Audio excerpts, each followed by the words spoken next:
Better hurry, spark it up with no worries. Harmonious gang with the big bro Yuriy. Hyphy, get lit just like me. Big bossed up, chop it up with Riley. You better come with it to kick rocks, cause you now tuned in to 10 Talks. Now let's get lifted and take a shot. You are now tuned in to 10 Talks.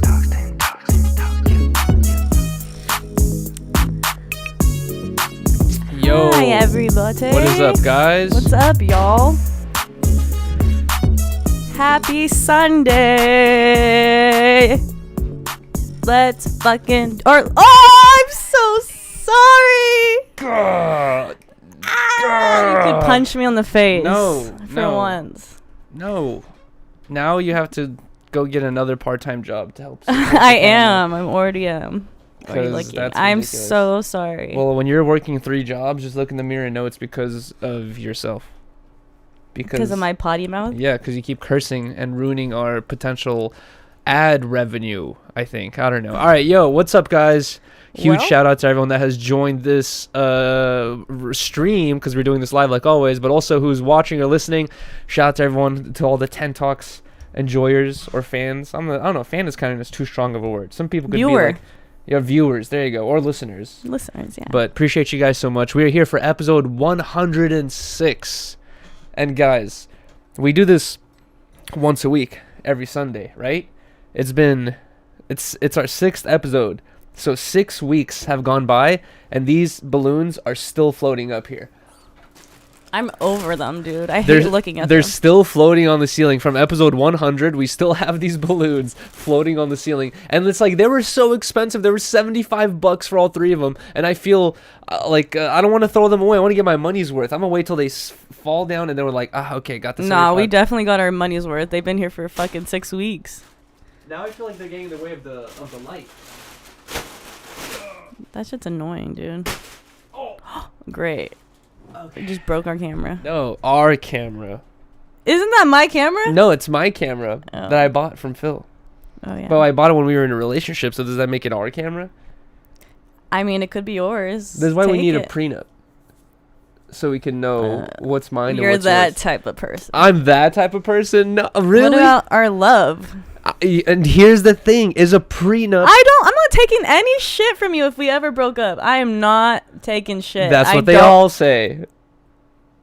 Are you kidding me? I'm not saying you are, but I'm just saying that when you see what you just said right there, you're like, that's not love, right? A prenup, a marriage, a legal marriage is not love. A love is between 2 human beings and how they feel about one another and how they respect one another. When people, usually women, want to go through the government to get officially married, that's you inviting the government in your shit. And when you're doing a prenup, is more of a thing for you to throw a middle finger to the government, and also just be like, dude, you guys can't put your foot in our fucking relationship financially either.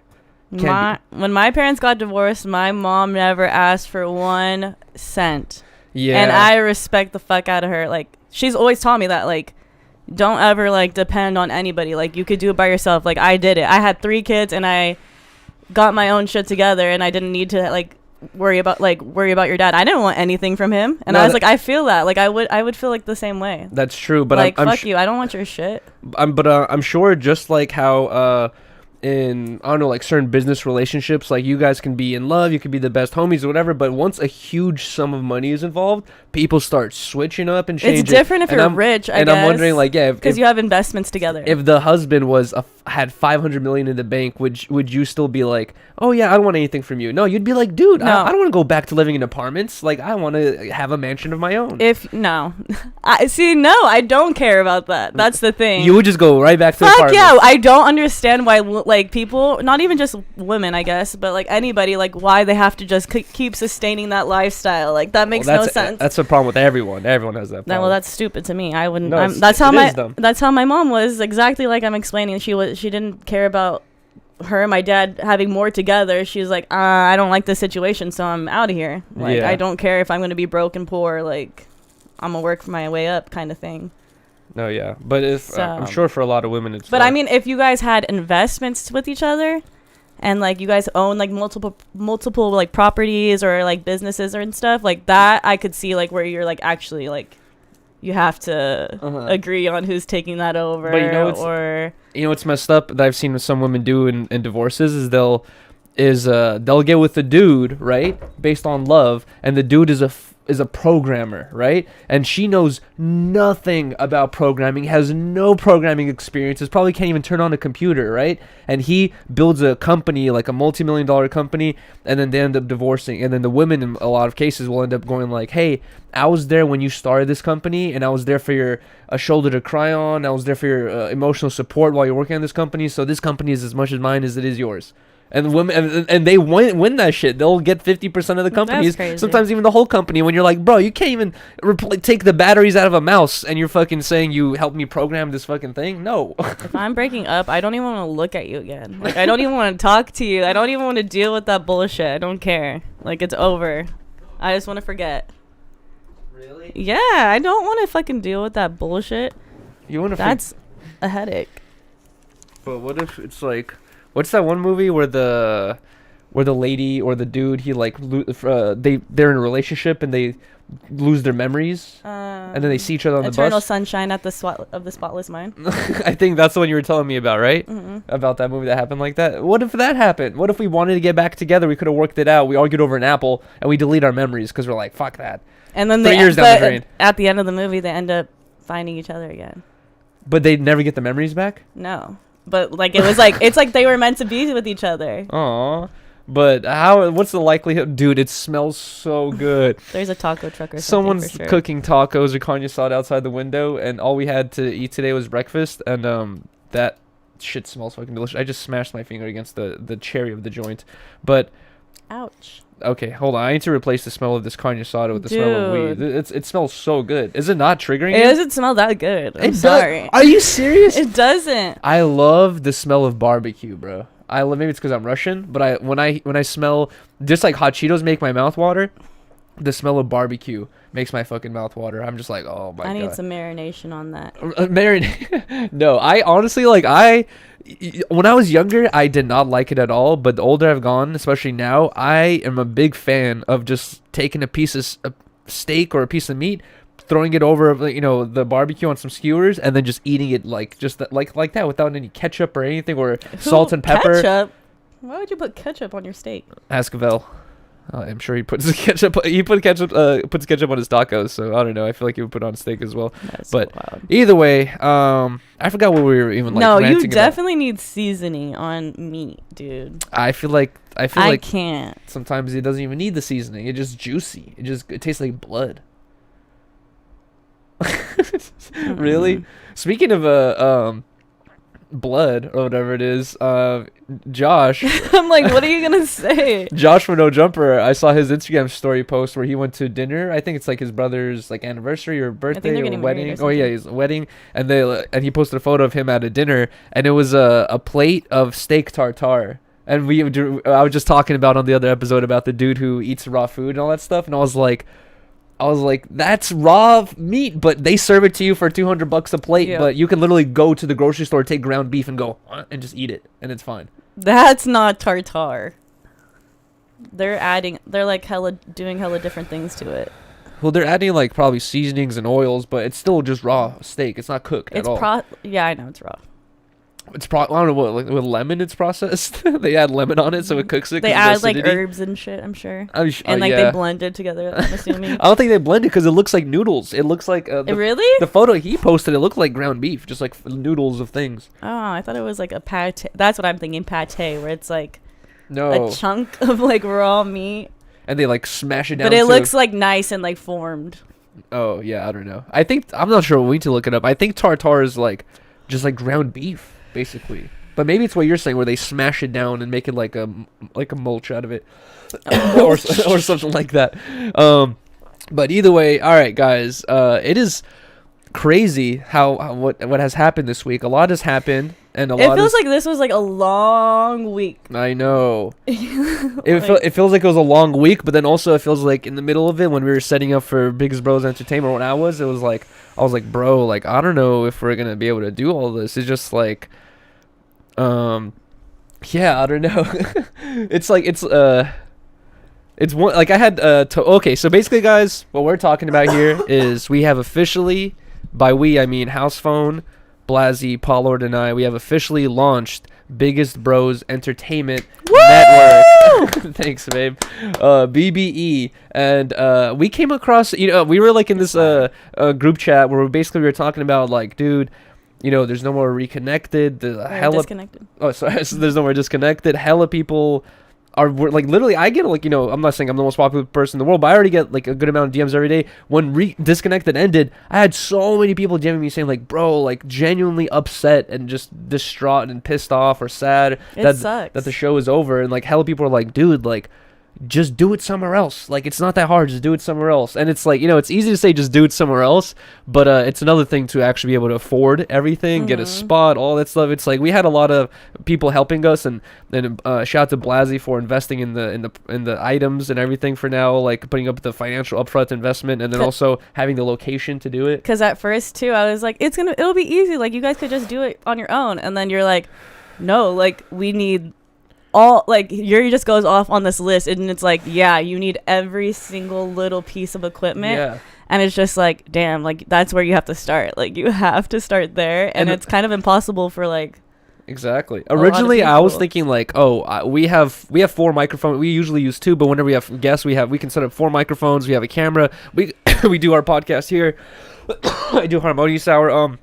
My original idea was like I could just take all my equipment to the other warehouse and we could just do it there. But I have to stream. You know what I mean? Like, I have to stream. I haven't been doing Harmonious Hour because a bunch of shows have been happening. But I want to get back on Harmonious Hour. We have to do 10 talks. Yeah. And it's just like to get all the stuff, guys, is like wire management down. Like it's such a long process to get everything out of here and then put it back in. So I was telling Riley, I'm like, bro, we need mics, and then also if we're gonna do it right, it's like with our setup, our mics are $100, right? But in our setup, I kind of had a feeling that like, oh, we'll buy these $100 mics and they're good, and maybe in the future we'll upgrade, But with BBE, it's like I feel like a certain level of quality is expected. Where I was like, we have to get the best mics, which is the Shure mics. Those things are $400 each. We have to get 4 of them.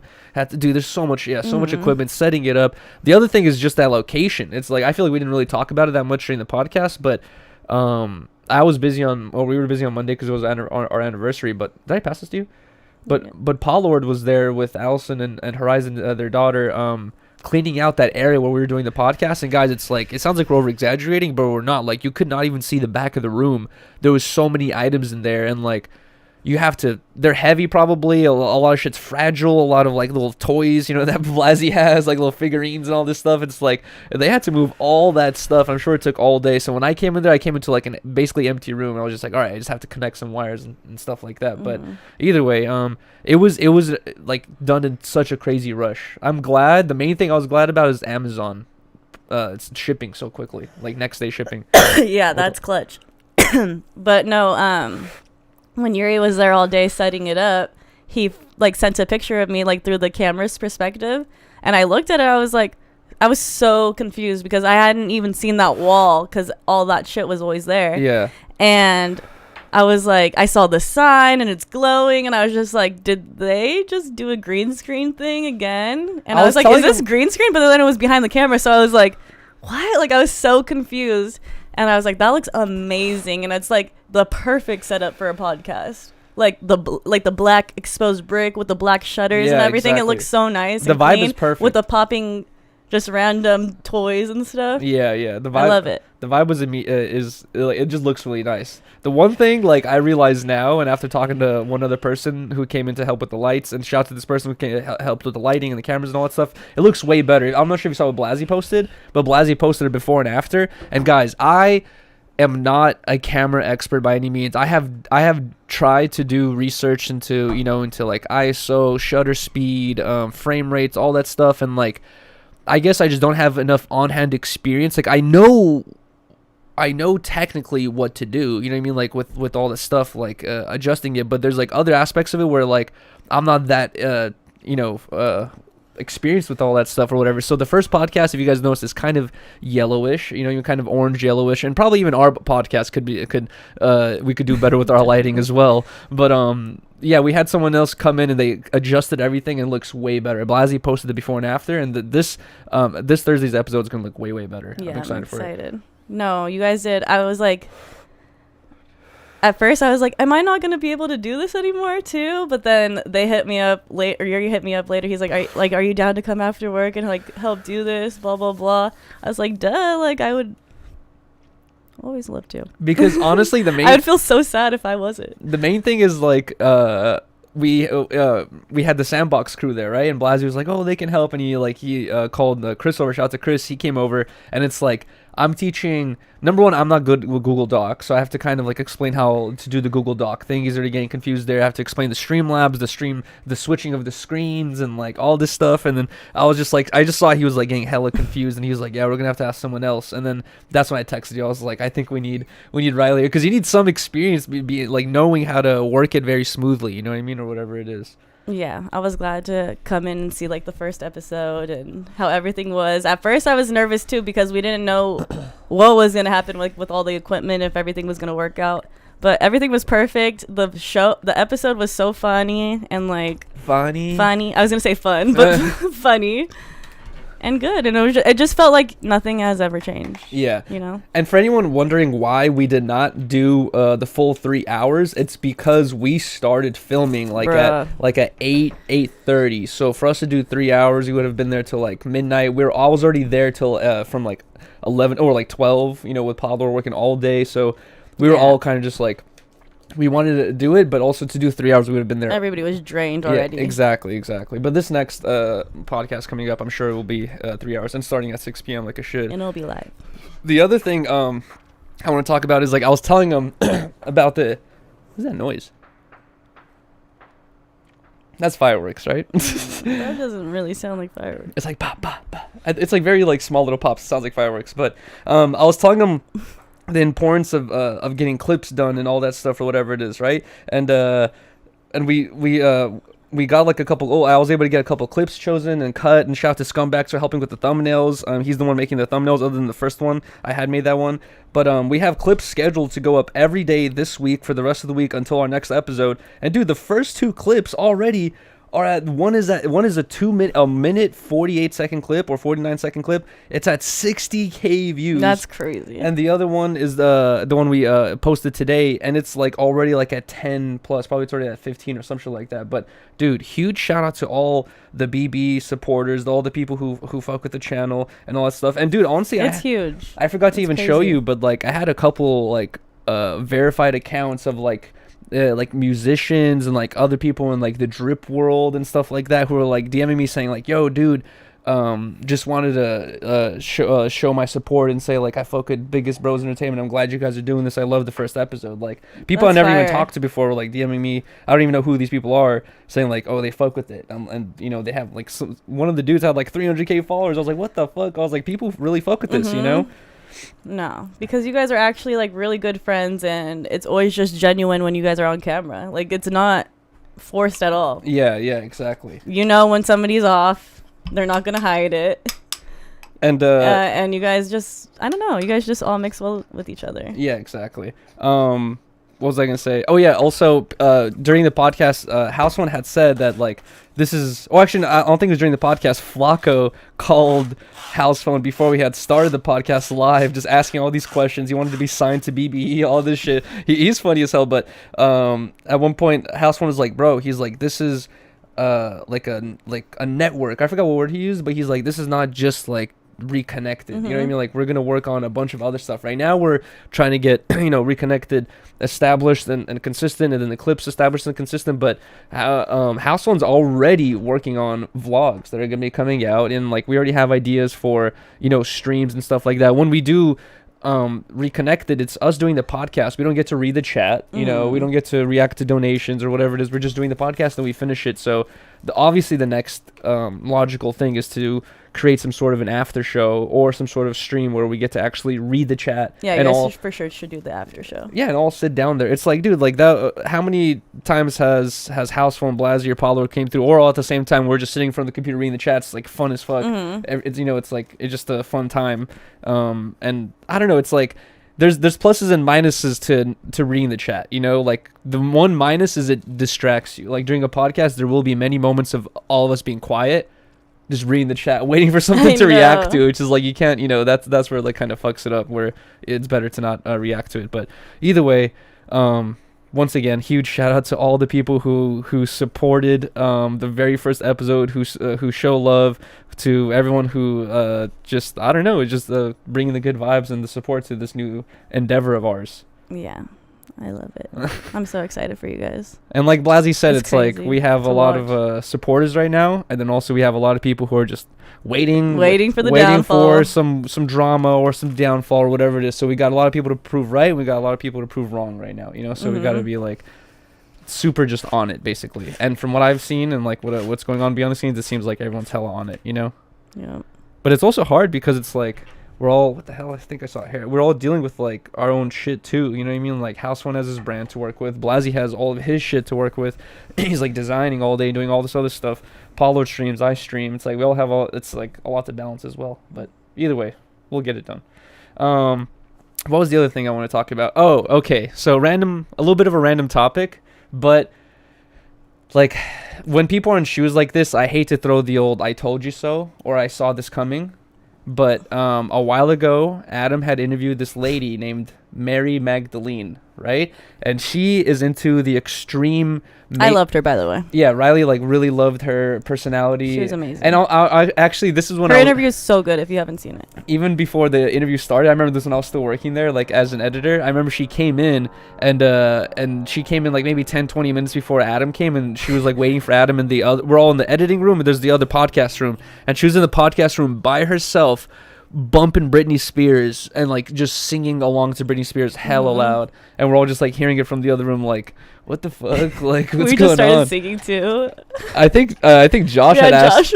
He asked her like, "Yo, like, you really like Britney or something like that?" And she just like, "Yeah, like, I just love like listening to her," or some shit. I don't know, but yeah, it was interesting. I've never seen a guest do that, where they just start bumping music, just singing along to it. But either way, the reason why I'm bringing her up is she's known for her extreme plastic surgeries, where she has these gigantic titties, this giant butt. Like, I don't know how they do it, but like she makes them ginormous. You know what I mean? Like almost like something like, I'm not sure how many people know this reference, but like on Venice Beach, you see those girls walking around with their fucking huge basketball or like water or like beach ball size like titties or whatever. So she's kind of like one of those ladies. And during her interview with Adam, she said that she's done many procedures, and she does them very like quickly from one another to like upgrade. Like she'll get one size, and then within a couple months after healing, she'll be like, I want to go bigger. And then she got to the size that she was, and during her interview, she said like, I love doing this. I love this lifestyle. To look like that. She's like, I like looking like a bimbo. Like I like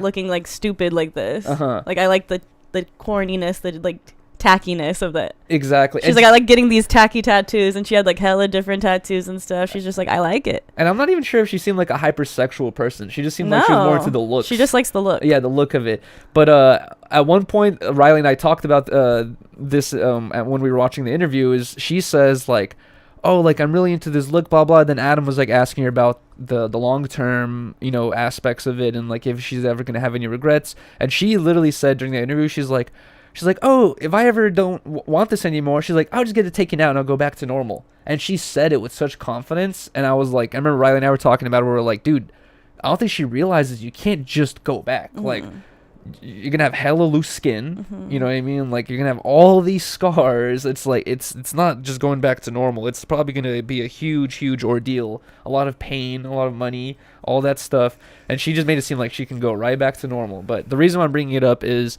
she posted on Instagram that she regrets it now. Yes, but remember like a week ago, one of her boobs popped. Yes, her implants popped. Yeah, one of her implants popped, and she posted a photo where she like was making a joke of it. She was like, "I'm uniboob now" or something like that. But I guess ever since that post, this is her right here. Model deeply regrets surgery and saying she feels trapped. And then here we go. Oh my god, I wish I could zoom in. Yeah, here, put it up on your phone. But over here, she posts on Instagram basically saying, "So sick of this surgery bullshit. I am trapped for who knows how long and how." Well, it's so small on the screen, guys. I can't read it. But basically, she's saying she regrets her decisions, and she's like, I can't just go back to normal. She said, I'm burnt the F out from this lifestyle. I wish I never did it. Not worth all the money, stress. My body can't recover the same anymore. I just want to live a normal life now, and I can't. And I'm not asking for pity. I did this all myself willingly, just sharing this for people who want to go to... sorry, guys. Who want to go the extreme surgery look because... you deal with a lot of complications eventually. ... It's not worth it. Of course. And it's like she says, like, I'm not asking for pity. I'm just letting people know. And I feel like, dude, and we know a lot of examples of this shit, especially in LA, especially in West Hollywood, where people like they feel like they found something in their life that they're really attracted to, and they're just like they feel so emotionally invested in it that if you were to bring up any like things where you're like, what about this? You know, how's this gonna work out of this? They're gonna be like, oh, you don't believe in me, like, oh, you don't see me for as I am, like, or like they're gonna get like these strong emotional responses, get mad at you for even saying like, hey, I don't know if you should do this or should do that. And I feel like the lesson here to be learned is like, no matter how emotionally invested you feel into something, you always gotta look at like the negative aspects and the long-term aspects of it. Like, hey, I really, really want to look like this, but let me look at a girl who's been doing this for 30 years already. Exactly. See how she's doing. Oh, looks kind of rough. I don't know. Like, nah, she was hella real to me. Like, like, I know that sounds, what's the word? Ironic, yeah. But she was, like, genuinely, like, she just spoke her true self. She like, seemed self-aware. Yeah, she was just, like, herself. She's just her true self. And now she regrets it. But it's not now she regrets it. It's also that during that interview, she said, I can just go back to normal. It shows that she had the money and had the ability and like the push and the drive in herself to do all these crazy surgeries when at no point in that time did any doctor tell her, did any friends tell her, did no one tell her that, hey, you won't just be able to go back to normal. You're going to look forever altered. You're forever going to have these scars. You're forever going to have these stretch marks. You're forever going to have this loose skin or whatever it is. Like, no one told her that. She went on that whole interview looking the way she did, still being completely unaware, you know? And it's just like, sometimes you got to be that homie or that friend to be like, this isn't safe. Girl, are you sure you want to do all this? Like, she's like, lay.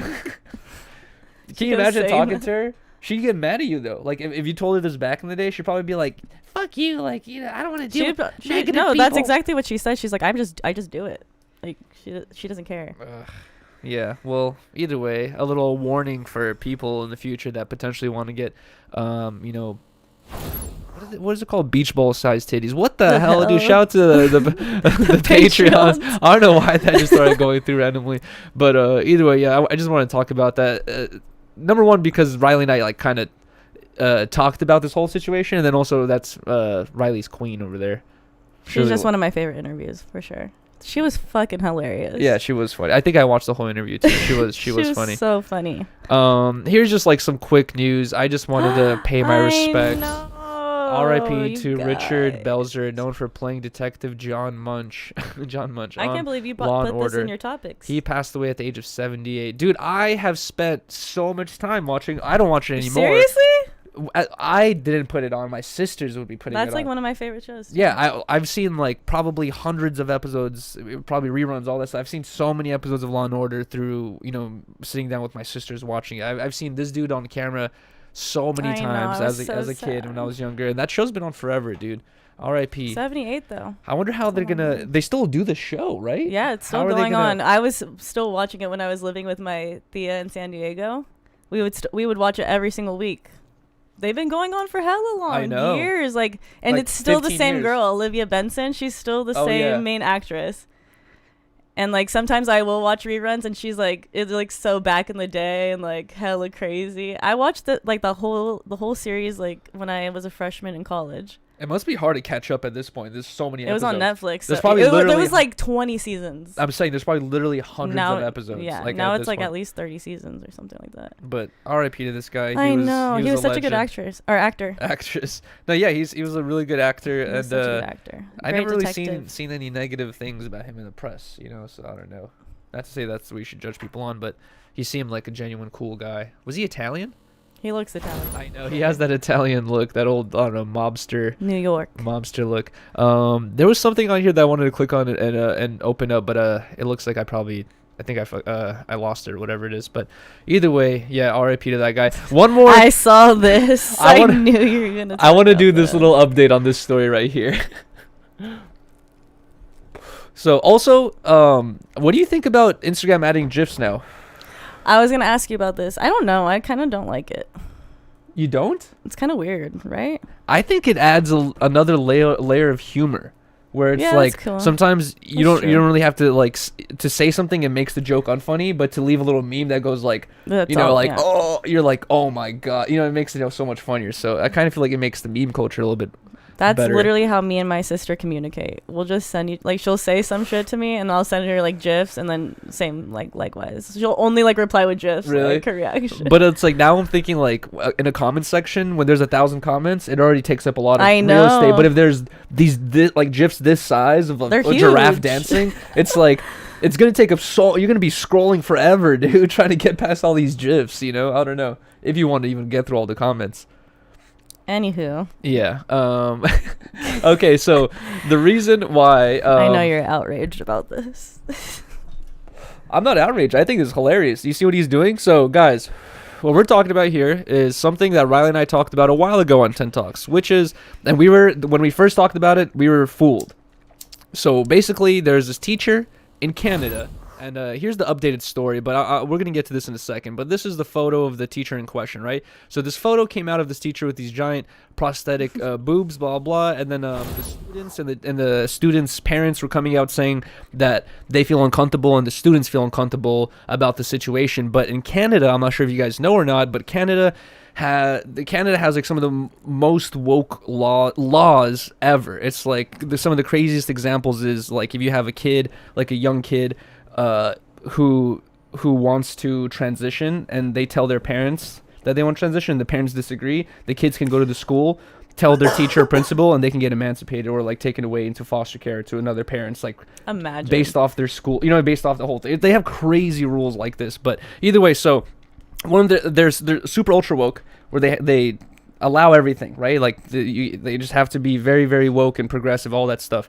And apparently, we saw this photo and Riley and I were like, "Yo, this kind of rude." Like the kids you feel got canceled for this. I was like, remember? the kids feel uncomfortable. Like he should be fired or whatever it is, right? Or she should be fired. But it turns out that this teacher is actually a teacher in Canada who's not a fan of the new progressive rules and all that, like ultra progressive rules that seem kind of like absurd, where he plays on the rules, right? And he will put on these prosthetics and dress like in this makeup when he goes to class, but it's just been released now that when he's like walking around town, he's just a normal dude. Like this is him to the left right there. He's just like a normal guy, but apparently when he goes to school, he dresses like that. And this is his way at like just poking at the rules, where he's like, this is what you guys are allowing. And then also I've been saying that people are like, Are you sure? yeah, and Is this confirmed? this is confirmed that he's basically just being a troll. He's like a teacher troll. He's like kind of playing with the ultra progressive rules This they have doesn't out feel there. real. No, it's literally don't it's think literally so. what's happening. Look, okay, so a Canadian Why won't they just fire him? because They he can't? identifies as a woman. And here's the thing: is people are saying like, you can't identify as a woman at school, then be a man, while you're going to the bar later during the day. But no, you can't. According to the progressive rules, you can't. I can transition multiple times in a day. So it's just like they're getting mad at their own progressive like things. It's like, I don't know. This whole thing is kind of funny to me, and I guess this teacher just like kind of being a giant troll. But it's for sure an act. People are still questioning whether this is an act, and I guess he can't go out up front and just say it's an act. But I believe that's what he's doing here. It's kind of obvious, I feel like. What do you think? See, you don't even know if it's confirmed. It is. It basically is. I'm telling you. We'll see what the comments say after we end this podcast. But it's basically confirmed that he's a giant troll. He's doing this by purpose to fuck with the I don't know. with That's the rules. wild to keep a teacher that is just trolling. He's doing the same thing that some people do in like gun like in states where they have like no gun laws, where people will take a AK-47 or like a M14 and just go to a Starbucks around their chest, and they're just like I can carry a gun legally. That's what it says, like, and that's them kind of just trying to show their rights, but that's also them kind of poking holes in the thing of like, you shouldn't really be able to go to a Starbucks with the M14 across your chest. It's kind of weird and off-putting, So he's kind of, I feel like, doing the same thing here with those laws and regulations and all that stuff in Canada. That's so extra. I don't know. It's kind of ridiculous. Okay, so I'm glad that Riley included this topic here because I forgot about it. We were talking about it earlier in the week. Is Lil Peep's mom and brother's settlement between the label and the wrongful death settlement has gone in their favor, where they won all of the music rights. Yes. And that's huge kudos, and like, this is a good thing that the family gets to own the music. But I was we were talking about like how a lot of what's the word what's the after death album? Posthumous. Yeah, those kind of albums, like, for the most part, they're not good, and it's like nothing for any artist. No, yeah, exactly. Like, they kind of, you could tell that they even the Juice WRLD stuff, remixed a lot of people were saying, and like add hella different people on it and stuff, like the Pop Smoke that would never one. collab. Yeah, exactly. It was like all random and stuff. And I feel like if it's like your music's with the people that like love you and know you the most, then they're gonna release. They'll do the right decision. They'll do the right thing, especially the brother. The brother, yeah. I believe him and his brother had a close relationship. Him and his mom had a close. They were super close. So I'm sure she knew. She probably. But at the same time, I heard that she has certain judgments against some of Lil Peep's friends. Where I heard that, I'm not sure if this is true or not, guys, but I heard that she might not like really like Lil Tracy too much. She thinks that Lil Tracy was like, somehow like a enabler or something like that, when that, I don't think that's like true at all. But I think through that documentary we saw, it seems like she's not really fond of some of his friends, when those are his closest friends. In reality, it's like they deserve to probably be on some posthumous shit with him. You know what I mean? People would love to see a Lil Peep posthumous shit that Lil Tracy probably be in charge of, But what I was telling Riley is, I've seen certain interviews Adam do with like these people in the music industry where they talk about some of their contracts. I'm not sure if they still do this or not, but he was talking about some of the most ridiculous contracts he's heard, and some of them were like,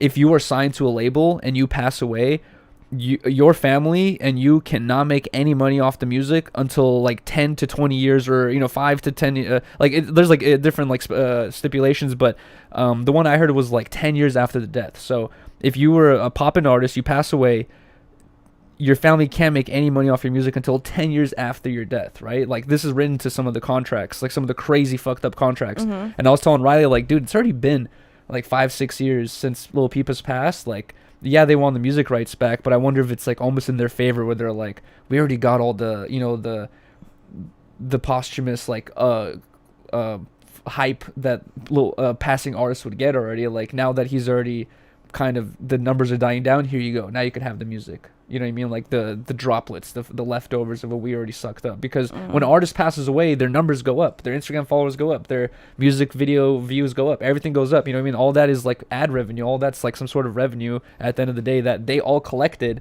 They probably got a percentage, the family, but now they get the full thing. There's still gonna be, like, he has such a cult fan base where it's like him, X, Juice, like they all have really die-hard fans where they're always going to be looking forward to anything that gets released by them. And I feel like even now it's going to probably even go bigger. I've noticed there's a lot of people who still disregard even like Michael Jackson and shit. Like, no, that's true. He's still playing in every restaurant, And did you see they're selling like 50% of his catalog? Yeah, I saw that. Yeah. I don't know why. That's crazy. But no, I've noticed that too, where like a lot of people leave Lil Peep out of this like conversation of like influential. Well, I guess people always go by numbers and all that stuff, right? And I think I've had this conversation with Flacco before, where he looks at Lil Peep as like almost like not that big of a deal, where he's just like, he didn't do that much of an impact. I'm like, no, he, like you're saying, like, when people think of Juice WRLD, they think of Lil Peep. When people think of X, they think of Lil Peep. Like, it's all kind of falls into that same little category, and those are some of the biggest artists, you know? So there's no way he's, like, forgone about or doesn't have a huge fan base. We just saw his monthly listeners on Spotify is, like, 11.6 million. Yeah, he was on the top 100 billboards. That's crazy. Of most streamed artist still. But now I'm wondering, like, what is the stresses behind, like, owning someone's music catalog? Like, his mom, like, what does she know about the music industry? I'm not sure what she knows, but, like, JB sold his. If I were to get someone's music catalog, you know, like, what the hell would I do? It's like, I'll probably answer DMs to people saying, hey, I'll give you this amount of money to play it here. I'll be like, okay, but it's like, you need a whole system set up to, like, just fucking make as much money as possible in the right way. They're probably just working with people that they trust. Yeah, they probably have some sort of company that they work with or something. But it does seem like a stressful thing to go through either way. Should we get into the packages really quick or something? Because I need to pee. Oh my god. Okay, just go use the bathroom. I'll wait for you to get into the packages, and I'll just look at the chat for now. What is up, guys? Yeah, Lil Peep's influence is crazy. I'm gonna look at I'm opening up the chat to see what you guys are saying right now while Riley's going to the restroom. A little chat break. Can't sleep on it. Only drug addicts love Lil Peep, bro. I don't think that's true, Edmundo. There's a lot of people who don't do drugs and listen to Lil Peep, so I feel like that's a crazy over exaggeration. Yuri's a liar. What the why am I a liar? Yuri, what's up, dude? What's up, unequaled Ethan? How's it going, man? All right, guys, just a little reminder. Once Riley gets back from the restroom, we are going to get into our P.O. Box packages. We have 4 packages today to open, and like always, if you guys want to send us anything, your clothing brands or your merch or like just, I don't know, like a gift or whatever it is, a letter, we've said that before. If you guys just want to send us a letter, we'll read it on stream. We open all the packages every Sunday on 10 Talks, and the P.O. Box address is, I said I was going to change it last week, but I still haven't had the chance to. I'm going to do it very soon. But just for now, it's P.O. Box 3183 North Hollywood 91609. But I think I will be changing it like this month sometime to another P.O. Box. I see someone saying, how do I become a member? I believe if you go to this channel and you go to like just the main channel thing, there should be like a join button somewhere on screen, I believe.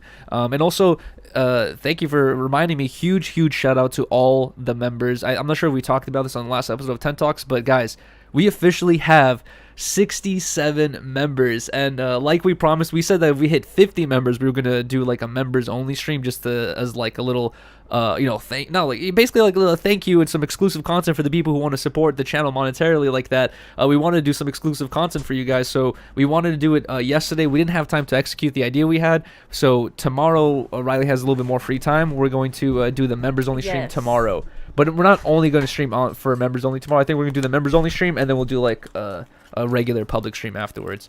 But either way, let's get to this into these P.O. Box openings. And also reminder, I don't know what people are sending us. I just put our P.O. Box out there and I opened it up. So some of these packages seem a little sus to me. So if there's some things in here that I don't know that shouldn't be sent over the mail, I didn't request it. Neither did I. We just have a public P.O. Box. What do we do? Tell the lady. Just open it. First thing we have here is from Papi Chulo. Thank you, Papi Chulo. What does that mean, babe? Papi Chulo. What does that mean? Papi. Daddy. Really? Oh! You already fucked it up. God damn it. Hopefully I didn't rip anything important. Handsome daddy? Handsome daddy? Yeah. Okay, there's a bunch of stickers and stuff like that in here. What the hell? And Chula's beautiful. Chula means beautiful? Okay. All right, so this is from Papi Chulo, apparently. Oh, okay, we have a note right here. I didn't really rip anything important. It just... There you go. Yeah, just written on top of this. You thought there was cash?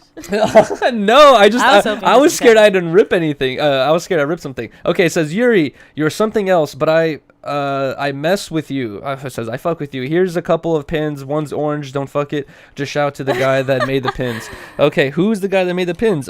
Huge shout out to... That's fire. To Problematic.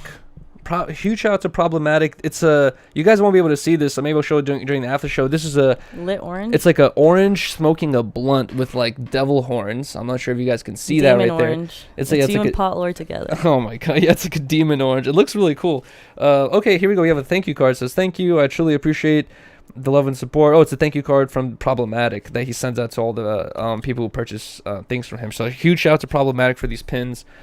This looks like a metal enamel pin. It kind of looks like an MF Doom variation, but it's like some dude with the mask and horns in a hoodie with like icicles. It's pretty sick. These are really high quality pins. Thank you, man. And then also a bunch of stickers. This is like some dude wearing an MF Doom mask.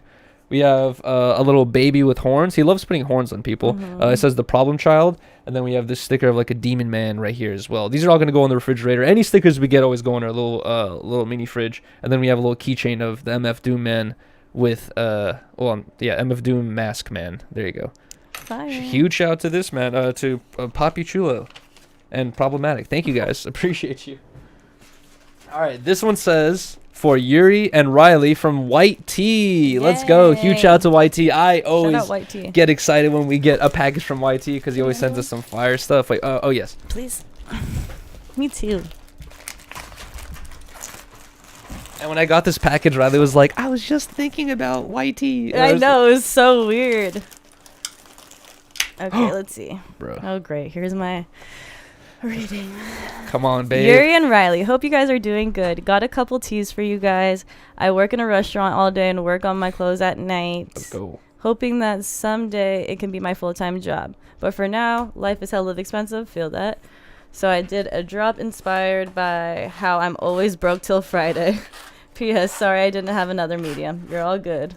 Bro, Rob. Shout out to Rob. Huge shout out to Rob at White Tea. Some White Teas.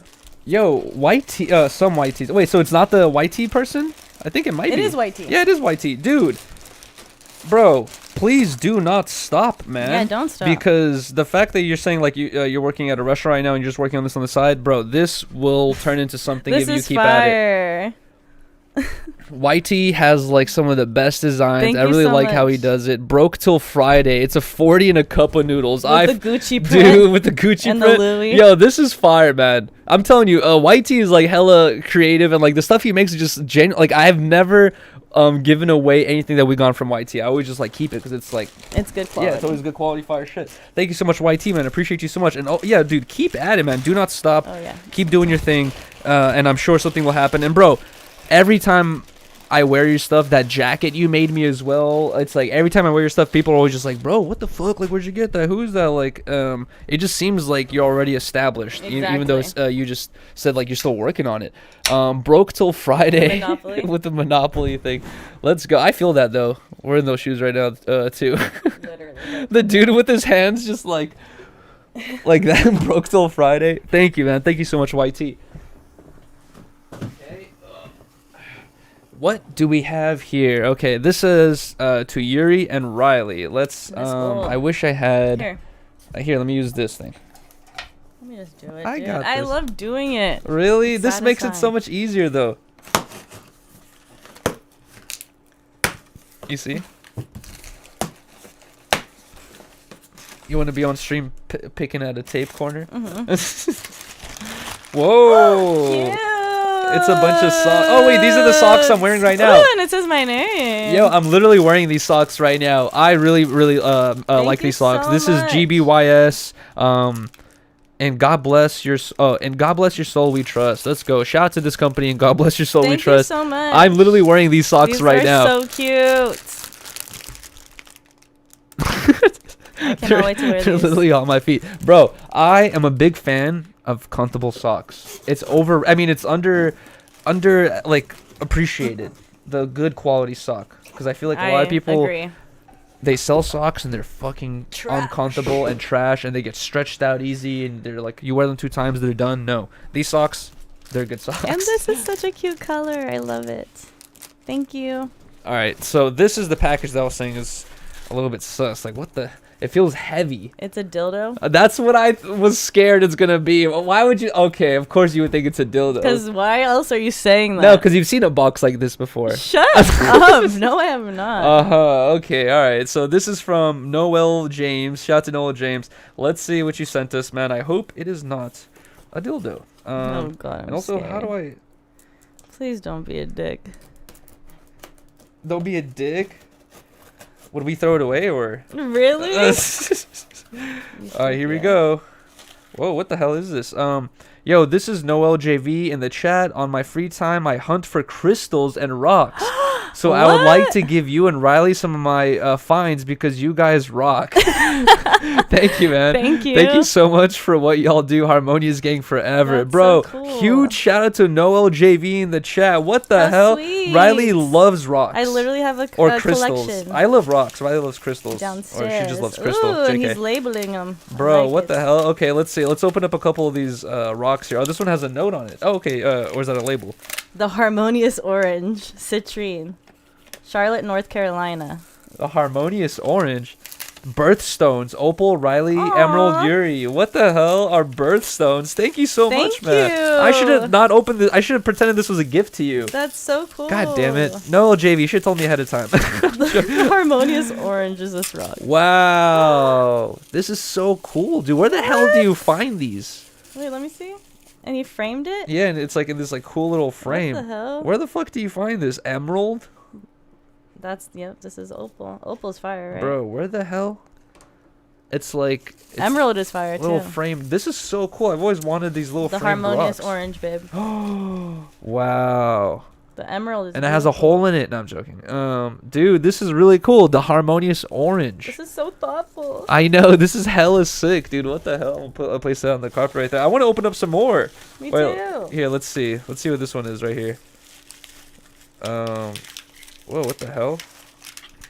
What is this? Damn, he does not Oh, play. wait, look. This is a display. fire. This is a display for rocks. Bro, what the hell, man? That is so cool. This one got little displays and See, shit that this he is- included. This is amazing. Thank you so much for the rocks, Turn bro. off the lights and rub these together. Pause. Vigorously. Energy. What the hell, dude? Turn off the lights and rub these Ooh, together. Can't wait. This one says Quartz Crystal Medium, Asheboro, North Carolina. Wow, dude. How the I always hell? wanted to go to North Carolina. Like, do you just find these rocks anywhere, or do you have to go to like a specific place where you like pay to mine, or like I don't know, So we gotta rub these together. in the dark, vigorous? Jeez, I almost babe. broke I them. know, These are so pretty. bro. Look at this.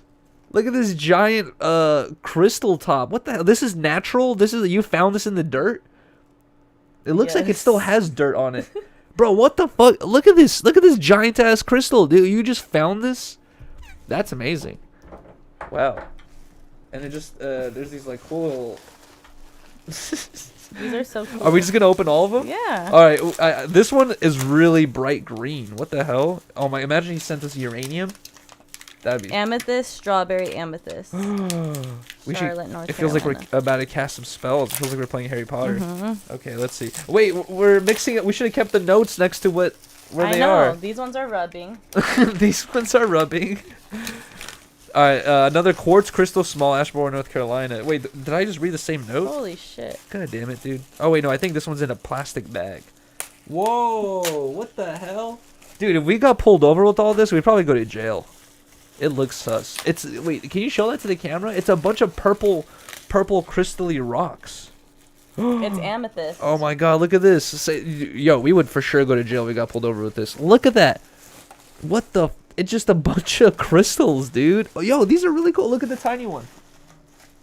Yeah, they're so pretty. What the hell? What are we gonna do with these, babe? This is so sweet. I know. Thank you so Thank you much, so man. much, Noel. Yeah, shout out to Noel JV in the chat, bro. These are really fucking cool. You just find these in the dirt, bro. I could use this one as like a dabber or something. I The don't know. birthstones are so cool. We have to like put them in a circle and like, I don't know, maybe Cleanse them. wish for something. Oh, look, I got the Palo Santo right here. Palo Santo? Oh, wait, that's how you're gonna cleanse them? No, I'm saying like, what if it grants us a wish if we put all these rocks together in a circle? We have to charge them. Or what if we We like have to hold them to the moon. to and the charge moon? them.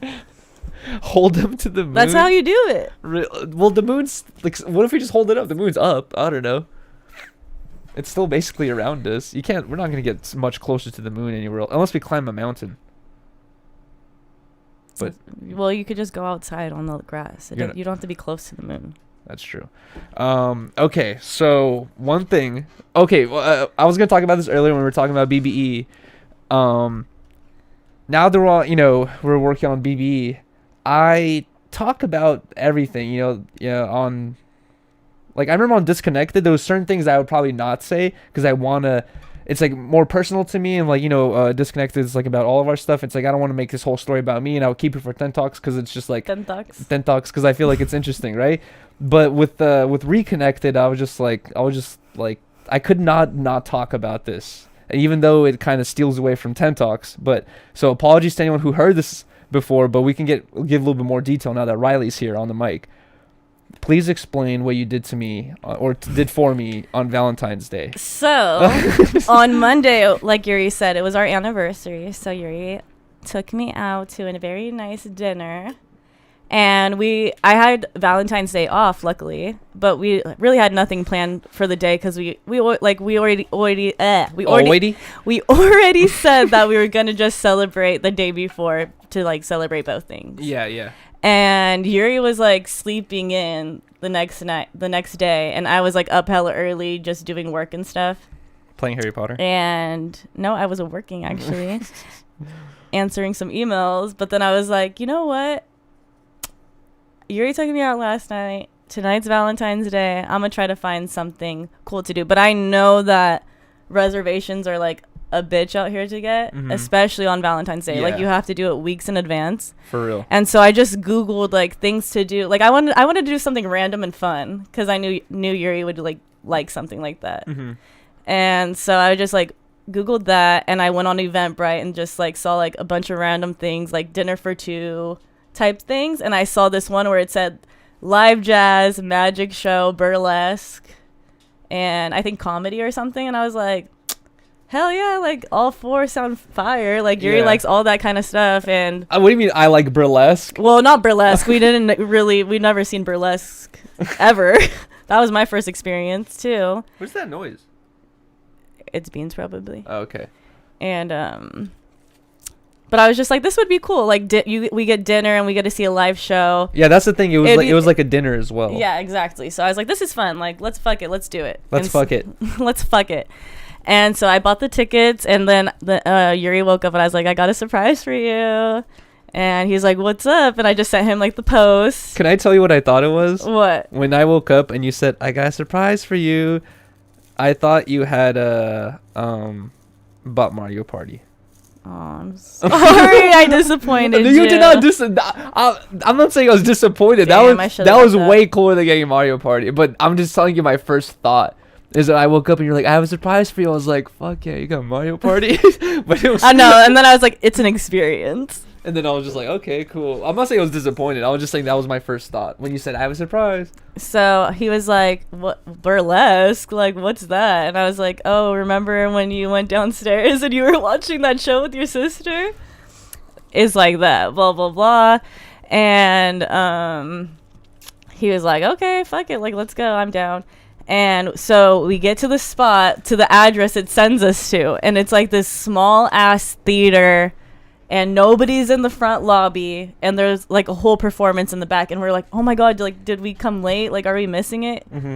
And like we look back there, and like they're acting out like some intense weird scene. It was so weird. We thought we had found the location, and it was like this open gate, and I was like, let's go, because it was the Playhouse. But we were there like 20 minutes early, or like 25 minutes early. But Riley's like, let's go in and grab drinks ahead of time, and I was like, okay, let's go. So the gate was open. I just pulled the gate open. We walk in, and it's like a little lobby room, and no one's in the lobby room, but there's this other side door that has like these like drapes that's basically open where you could see through them a little bit, and like we both looked and looked like there was like a stage and like a bunch of seating, or like little seats or whatever that kind of go up like a stage does, and there was a bunch of people in there already. We heard talking, and I thought like we're gonna walk around for maybe a minute or two, and someone's gonna come out here saying, hey, can I help you? Like, what do you guys need?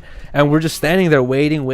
Nothing's happening. I was like, maybe the doors open at 8:30 and like we're just extra early. Yeah, like just thinking of all these things, and we're like, let's just go out. Like, I don't remember. Like, I think we're like, let's just smoke really quick or something. No, we smoked before, and I told Riley, I was like, let's just go through the curtains. Let's go to the stage area. She's like, no. And then because they were performing. And at a certain point, I was like, dude, let's just go. And then we just start hearing every single, like, we just heard, like, we just start hearing, like, I'm not even joking, guys, like, one person on stage starts coughing, like, and then another person on stage starts coughing, and then and the next thing you know, all the audience members start coughing, and we're in this lobby room, and we just hear like 30 to 40 people just all going at the same time, coughing for like a minute or two. I was like, I'm the worst girlfriend ever. I was like, where the fuck did I take us to? I was like, I could put up with this because I get this kind of shit. No, I could I will sit there and laugh at it too. But I was it's not just gonna sit there like, and be gosh, mad. I was just like, God, I hope it's like not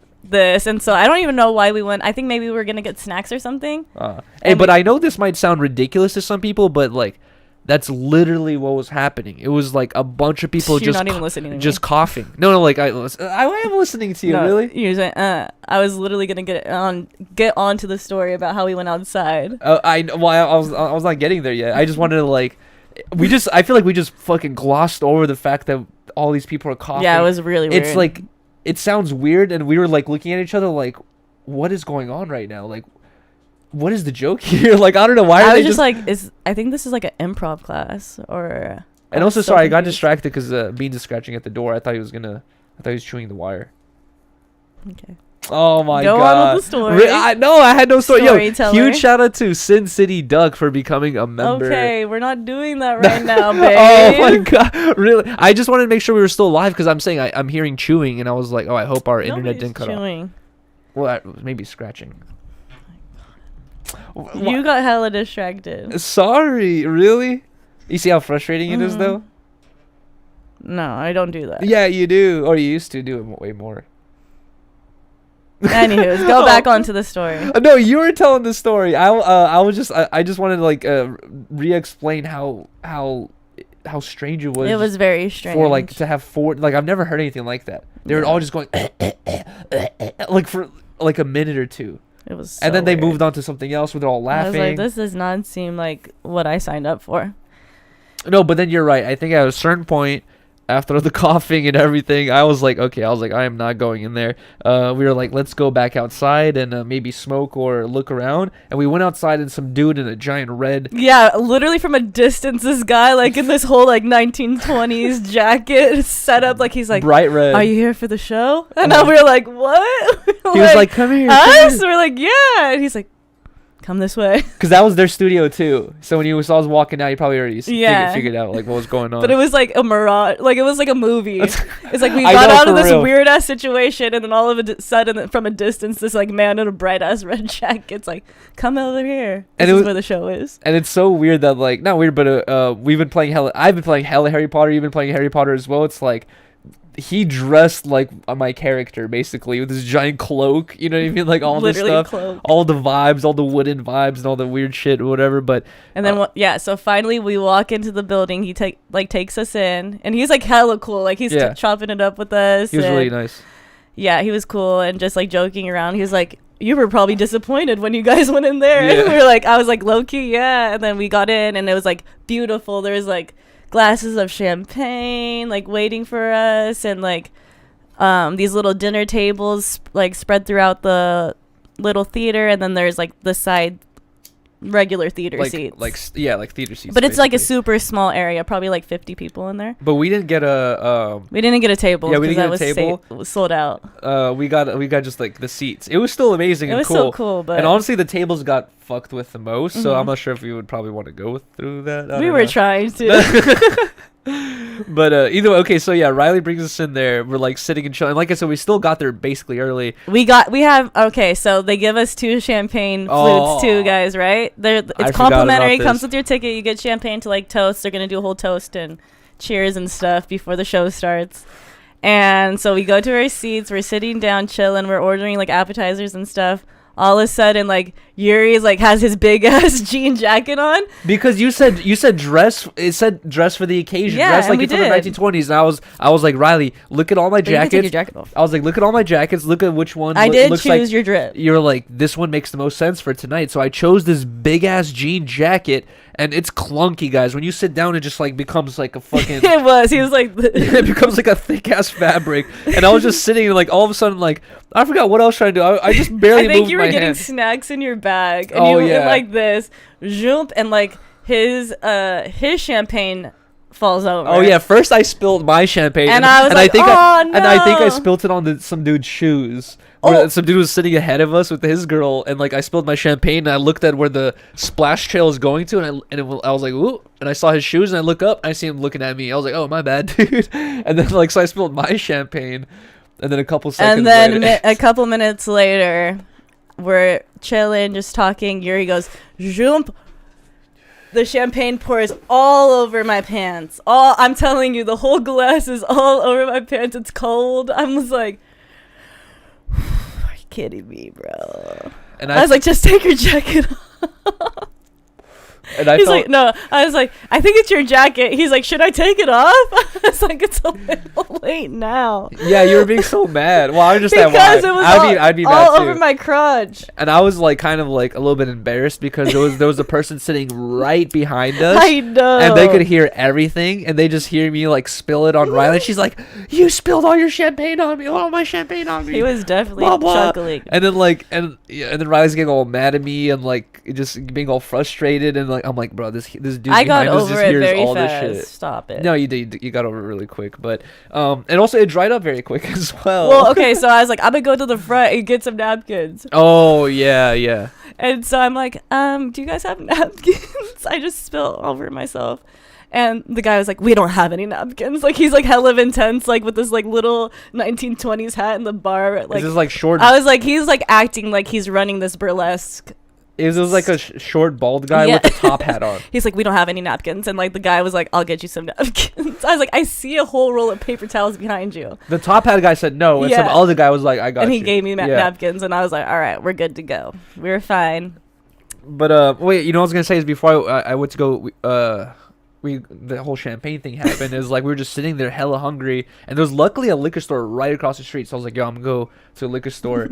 And I think this is like also maybe why like I had spilled some shit. Is like I bought like 2 big bags of chips, and I just stuffed them in my Oh yeah, that's jacket. exactly why. And I had them in my jacket, and I sat down, and I was like even extra puffy because I had these chips in my jacket, and yeah, all that stuff had happened.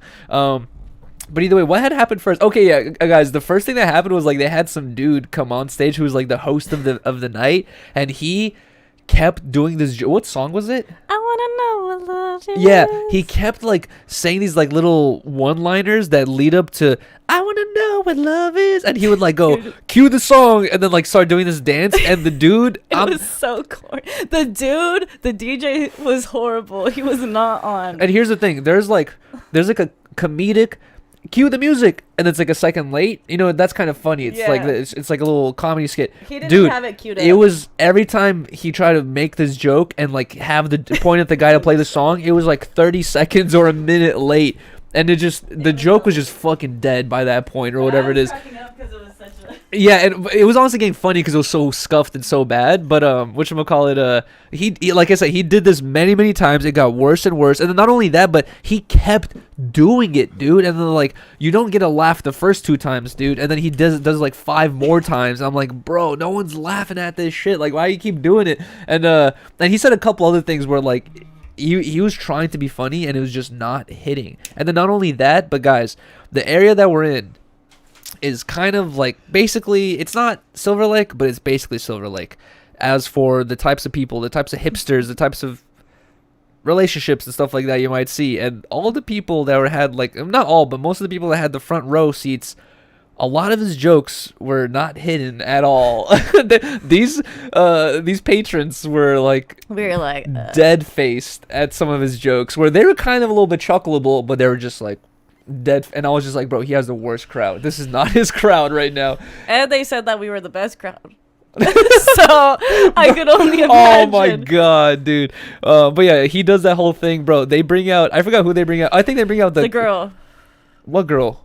The Oh, golfers that was seducing Yuri. no, she wasn't. Okay, so they bring out this first girl in a dress who is like singing, and like She was amazing. and like Riley was saying, we're in a pretty small, very small venue where there's not a lot of people. It's very intimate. very intimate. You don't even need a microphone for people to hear you. You know what I mean? It's Like, bright too. in yeah, there. exactly. And it's bright. It's like bro, it's like basically a small room with a bunch of people. It's very packed in there. And this lady comes on singing, and Riley and I we already ate all our snacks. You know, we spilled our champagne. We have nothing to do, and we're just sitting there like I'm like, we came here for the show. Yeah, what am I we're gonna do? wa- Just like look at the ceiling? So I'm We're like watching it, watching duh. her sing, right? I'm like looking at her sing, and there was like 2-3 moments where like she's like singing like, and like She's she just locks eyes with me and just continues singing, and then I'm just like what? I'm like, what the Yuri's fuck? And then I just like purposely just like look away. I'm like, bro, is she like flirting with like me? trying to like sing to me? She But eye fucking me? yeah, I don't know.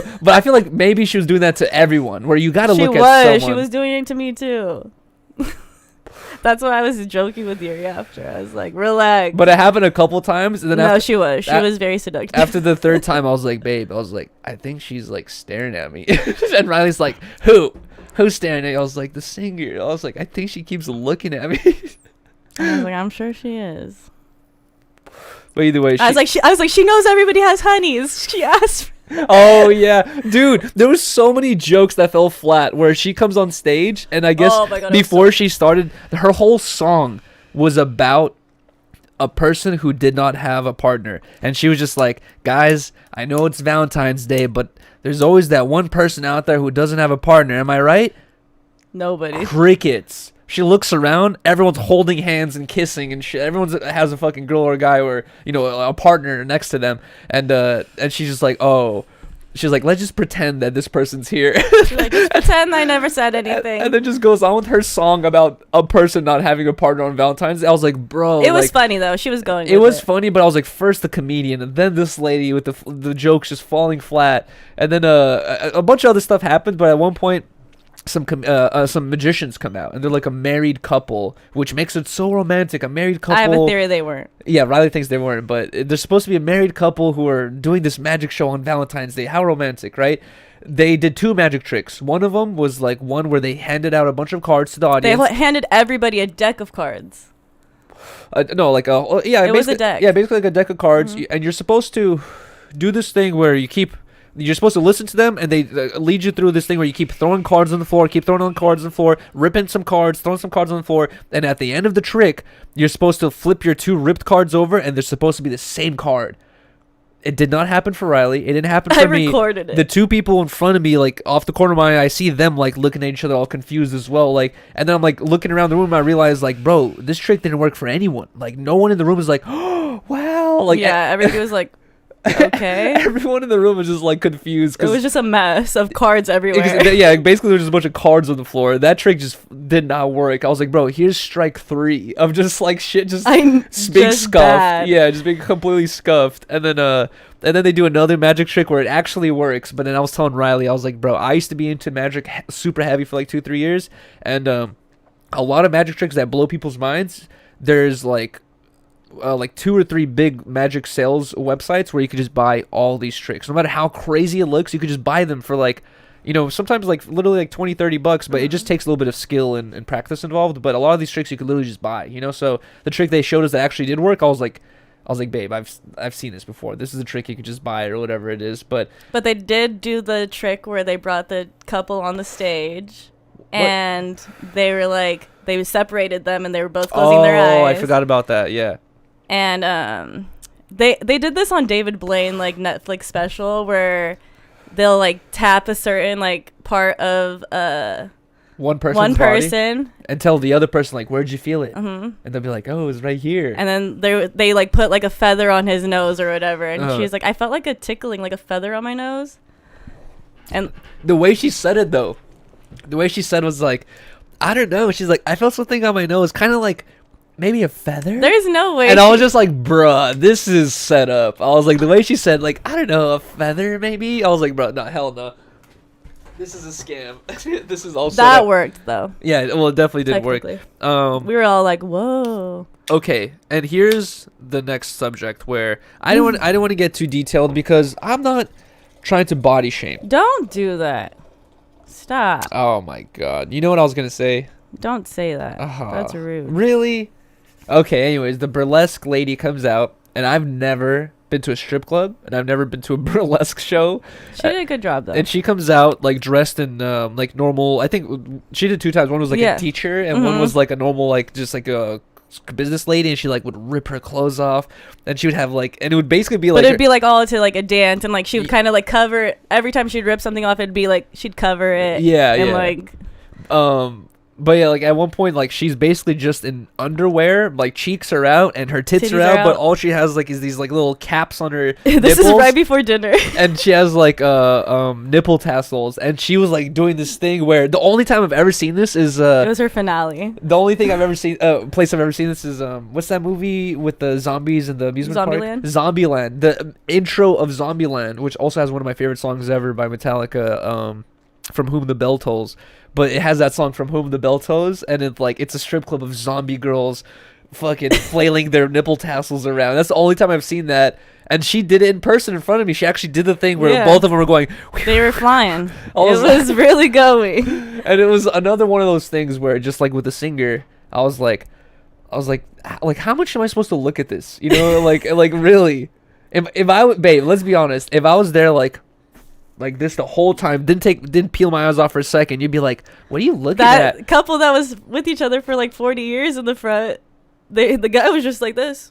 I know, but they've been together for 40 years. Yeah, They've I didn't seen care. it all. I obviously bought the tickets. We're gonna watch it. They've seen it was all, funny. heard it all at that point. At least I'm with you. But I felt uncomfortable, a little bit It was uncomfortable there too. I was funny. like, how much of this? I was like, am I should supposed I to really look watch? away? I was like, this is weird. I did see the nipple tassels flying though. We saw the titties for sure. I was like, is this bare chest right now, or is it? I couldn't tell for a second. I thought she was gonna go full nude. I thought it was too. What would you say then? Would you be like, babe? No, Really? we're there. Okay, so here's what I was telling Riley, and we still haven't gone through the whole experience yet. But with the whole burlesque stuff, what if I woke up before you were sleeping, and then you woke up, and I was like, babe, I got a surprise. I would be happy. And then you would not. Yes, I would. No, hold on. You would not at one point be like, this is why you did No. this, so you could see titties No, flashing. because it's around. such a small part of the show. Because It it had was. all those other things where it's like, no, this is cool. And I love the movie Burlesque. I like that shit. The movie. There's a movie Burlesque with Christina Aguilera. Oh, where she does that? She ain't. There's no titties Oh, I was gonna say- out I there. was gonna say we should watch it, but never mind. But she does do a lot of cute shit. Have You would seen- love it. Is We it should watch it. Is it like Coyote Ugly? I have seen Coyote Ugly. No, it's not like that. I have seen Coyote Ugly. But It's either a little way, more tasteful. I But don't even we should remember watch it. Coyote Ugly. I love that movie. I saw that when I That's was a good kid. movie. Mhm. But okay, yeah. So the burlesque girl comes out, and then that same girl who does the song earlier, she comes out in another outfit, and she Oh, does a yeah. whole another song. And guys, I had already noticed that she seemed to have this She demeanor was of like extra, dude. being like she felt like she. She was Mariah. Yeah, she felt She like was she was like the Mariah. biggest person in the room. I don't know what her She was very talented. Don't get me wrong. And we don't know what her credentials are. Maybe she was the one act where they were like, "We got her. Like, hey, Yeah. let's go." Like, could we don't know how definitely- big she was, but her stage presence was like that. She was the shit. And there was a couple things that Riley noticed that I was like, "Oh, I didn't even notice that," but that is funny. Dude, this stage was tiny, dude. It was like a platform and a step. You could jump up Ve- it easily. yes, or not eas- even jump. You could like just step up it. It's You like, could fucking kickflip off, ollie off of that shit easily. well, that's not Whatever. A good metaphor. You know what I'm saying. It's tiny. It's very small.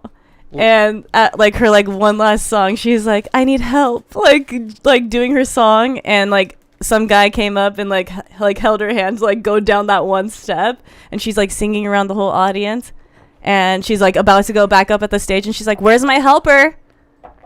I was like, "Damn, girl, you need And it was this. for that one step." I know, and it was this thing where like there was no one nearby. He so was just doing it for fun. yeah, Like, there was no one nearby where she kind of had to wait a little minute. And if I was in her shoes, I would have been like looking around to see if a person was nearby. If they- everybody was like busting their ass, like it was exactly. like busy. And if I saw no one was available, I would have been like, all right, fuck, I would like that, but I'll just do this. She stood there like Waiting. this, waited for like 45 seconds or like a minute until some dude ran over, grabbed her hand, and then she was just like, and then walked up the stage.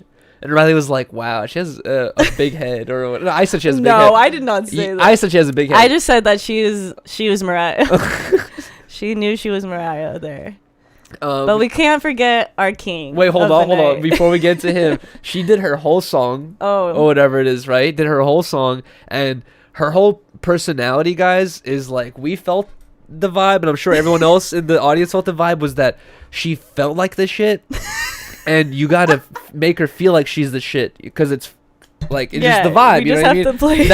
That's what it felt like. There's certain people who are like, there's people you call out, and there's people you're just like, all right, whatever, Let's like, go you with know, it. let's go with it. Like, they seem so juiced, it seems non-harmful. And she had like this personality, like I was explaining, and the whole audience after she finished singing was just like, woo, let's go, fuck yeah. And then she's like, thank you, I'm out. And everyone's just like, encore. Oh yeah, we encore. And then she left, and she's like, and a whole hour after it was supposed to. oh, that's true. She like left, and then she was like, you want me to come back out? I'll do one more song, I guess. Do you guys have this? Yeah, exactly. She's like, I'll do another song, I guess. Like, do you guys have this song? Perfect. Oh, And then she did a whole nother song, bro. It was kind of It funny. was lit. That We was were her having night, fun. though. She was she shiny. went home feeling the best out of anyone that. She was really good. She was a good singer. Yeah, she was good. It wasn't like she was shitty. But she was like really short and had this giant head. She really waited to be escorted up the steps. Yeah, it was funny. Oh yes, and then the legend of the night. Our king. Our king. I posted a photo of me with this guy on Instagram, and I'm sure some people were like, who is this guy that you wanted to take a photo with? Who's this man?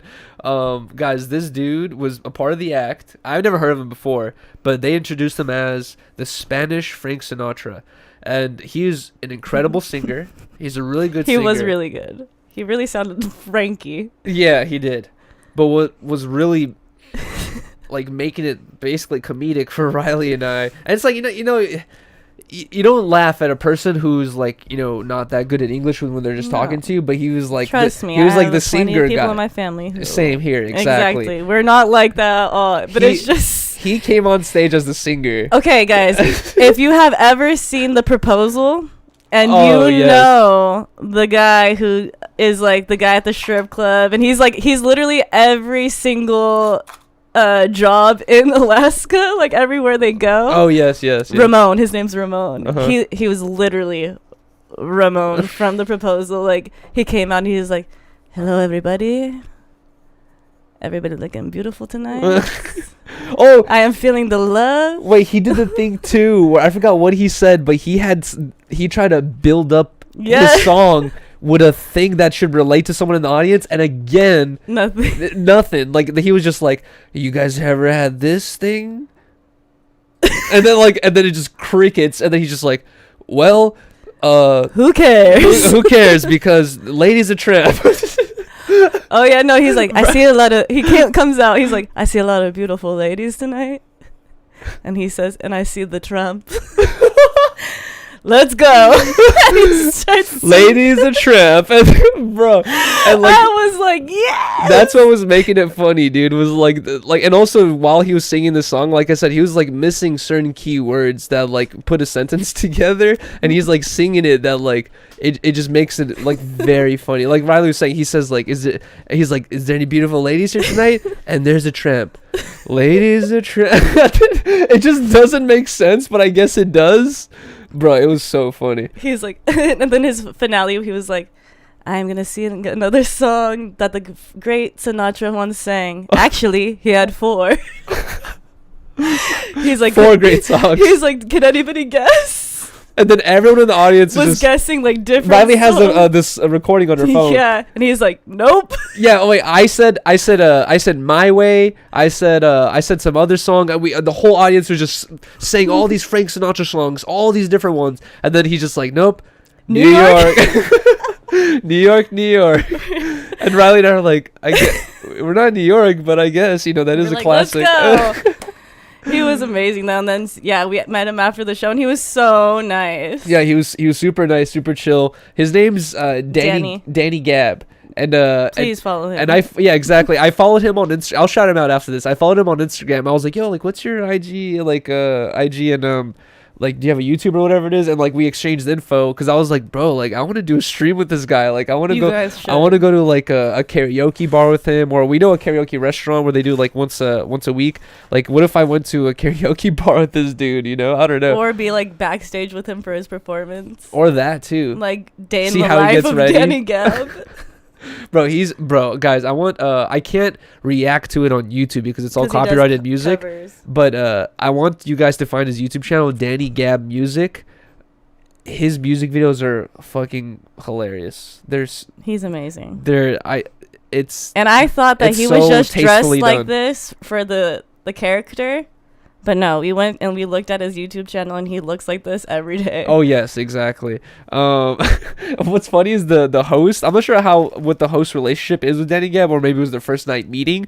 But the host kept saying like, this is my son. This is my son. I'm super proud of him, Danny Gab." He's like, I love you, Dad. Yeah, and Danny Gab kept him not saying anything. And then towards the end, he said it again, like, "This is my son." And then Danny Gab grabs the mic. He's like, "I love you, Dad." We were like, "Bruh." What He the was fuck? the best. It was a good memory though. Yeah, for sure. he was like, what was like your highlights of the night? If you For sure, Danny. do you know, choose two, Danny and who? For me, it's Danny as well. But who else?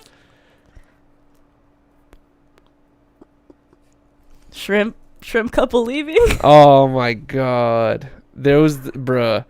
Like I said earlier, the host was trying to say these certain jokes that I feel like might work on a certain couple, but if you have, like, for example, maybe a lesbian couple in the front, the joke might not hit the same or even work with, you know, their. They were lit though. They were having fun. But they left. I know. They left. They were just not into it. They seemed like they were not laughing at all. They left halfway through the Like, this show, is corny and as fuck. I forgot what the dude said, but he was trying to say some joke or something that led to another, and he was like trying to use this couple as an example. Oh, because no, he asked them when they, like, how long have they been dating, and she was like 24 hours. Oh no, but there was something before that where like he was trying to say something, and then he like looks at them, thinking it was like you know, like a guy and a girl couple, and then he was like, oh, and then like realized like what he said was not gonna work, and he had to switch it up. The host.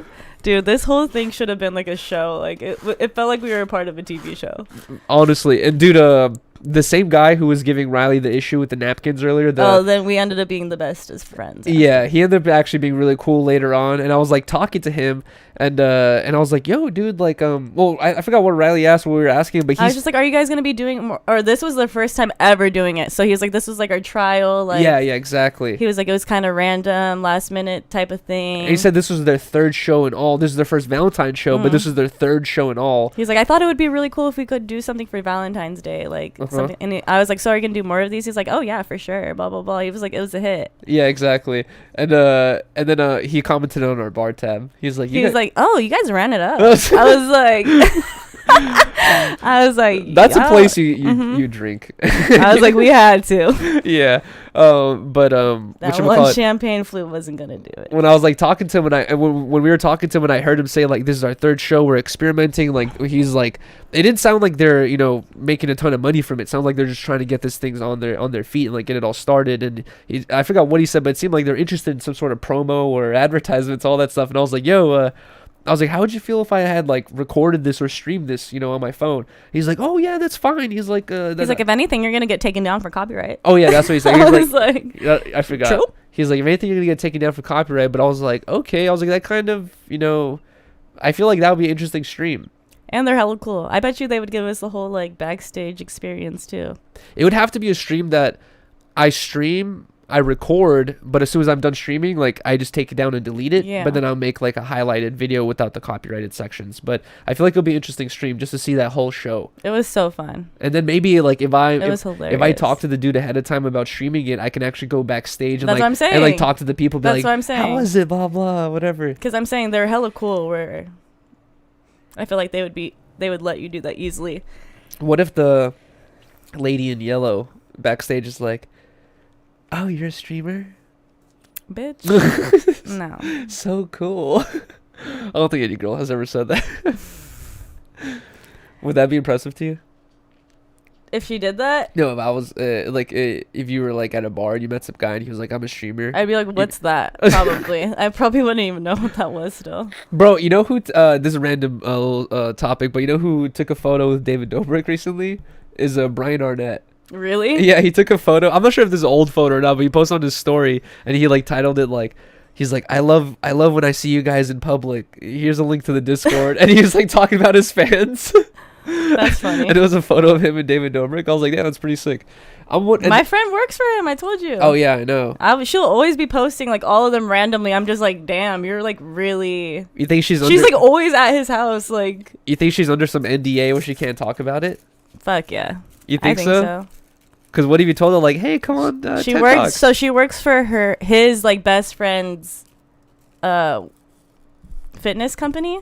So he built a gym in David's garage, and like that's where they just shoot all their content and shit. So she's just like always there and stuff.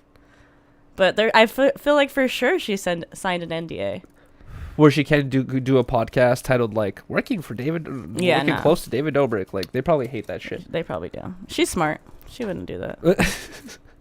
But she's probably just like she was like a big fan, so she was probably happy that she's just. Oh yeah, even working doing doing her shit. But that was basically our Valentine's Day. For anyone wondering why we didn't go live or anything that day, we like came home and it was just, I was just like, wow, what a night.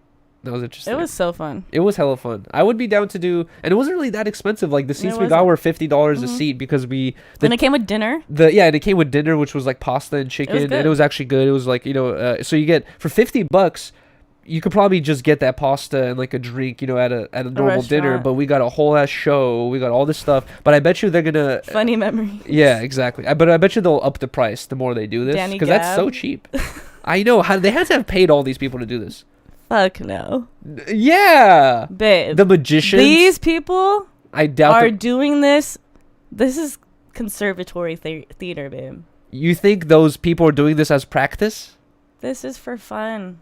You think Danny Gab did not get paid? Danny Gab did not get paid.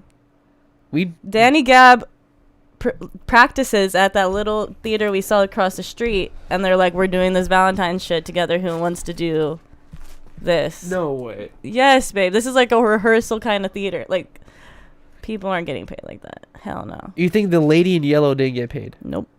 No one got paid. The magicians seemed like very sticklerish. Like maybe. I don't know. Maybe they got a little stipend. They're not getting paid. Maybe they get a percentage of the drinks sold. You don't think they're getting paid? Now this is adult theater.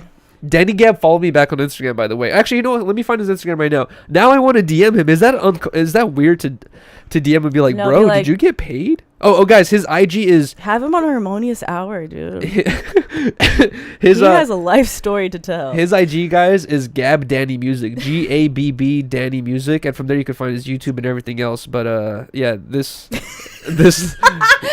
Why'd you start laughing? You're hella rude, dude. That's the boy right there. That's the king. Danny Gab, man. Whatchamacallit? No, hell no. He better have gone paid, dude. Bro. I want to message him and be like, bro, did you get paid for this? Look at this. He posted a photo from that night. It says Danny Gab performing at Beautiful Theater in Hollywood. He talks in third person. Well, maybe it's someone's managing his account. Jeez, bro, you're a hater. I love Danny. Queen. He's with the baddies all the time. But don't get me wrong. Either way, that was our Valentine's Day and our anniversary. Fun. We've officially been together for 3 years. Yeah. How's it feel? Crazy. A long time. But not a long time. It feels like it's flown by. I know. It's still, every time like I think about a relationship, I always just think like we just got together. I know. I always just think like, no, we're the new couple. We just got together. But then it's like, no, we've been together for 3 years now. We're lame now. I'm joking. No. I'm joking. It still feels new. No, that's good. Definitely. That's a good thing. Facts. Probably because you spend so much time ignoring me. So it's like we're together all the time. To you, we've been together for like 4 months because you ignored the other 2 years and 6 months. Shut up. We're together all the time. Or 8 months. But either way, guys, I think we're gonna wrap up this episode of 10 Talks. It was a fun episode. Yes, I agree. And like always, we're gonna do the after show. But I'm a little bit hungry right now. I believe Riley is too. So I think we're going to quickly make some sort of food, eat, and then go on stream for the after show. So it is about 7:47 p.m. right now during the recording of this. I believe we should go on for the after show at 8:30. within Okay. like 34 minutes, 35 minutes, whatever it is, but or like 43 minutes, I believe. Either way, after show at 8:30. Huge shout out and thank you to everyone that watches these episodes of Ten Talks. Shout out to the Ten Talks gang. Appreciate you guys so much. We If you love guys you. want to support the channel, or if you guys want just a Ten Talks tee, our t-shirts are always available. tentalksla.com, and we have some inventory right now from the last time I had ordered or whatever it is, so like they can go out immediately as soon as you guys order them. There's like no wait to them. 10 Talk girlies. Oh my god. Comment if you want some girl merch. Really? Yeah, I have a cute idea. Oh, all 4 girls are gonna be like, hell yeah, let's go. There's way more than 4. But either way, dude, huge shout out and thank you to everyone that watches these episodes of 10 Talks. We appreciate you guys so much. We really built a thing here with this 10 Talks podcast at this point. It may not be no Joe Rogan or no Jumper or the most profitable or successful thing in the world, But we have built a community. exactly, we built this community of people that we really fuck with and appreciate, and I feel like the feelings are mutual there, where we come here every Sunday just to talk about stuff in our lives and all that stuff, and it's always a good time, and then we do the after shows after. But either way, appreciate you guys so much. We love you so much. Facts. If you guys haven't already, please leave a like, please leave a comment, and subscribe to the channel if you haven't already.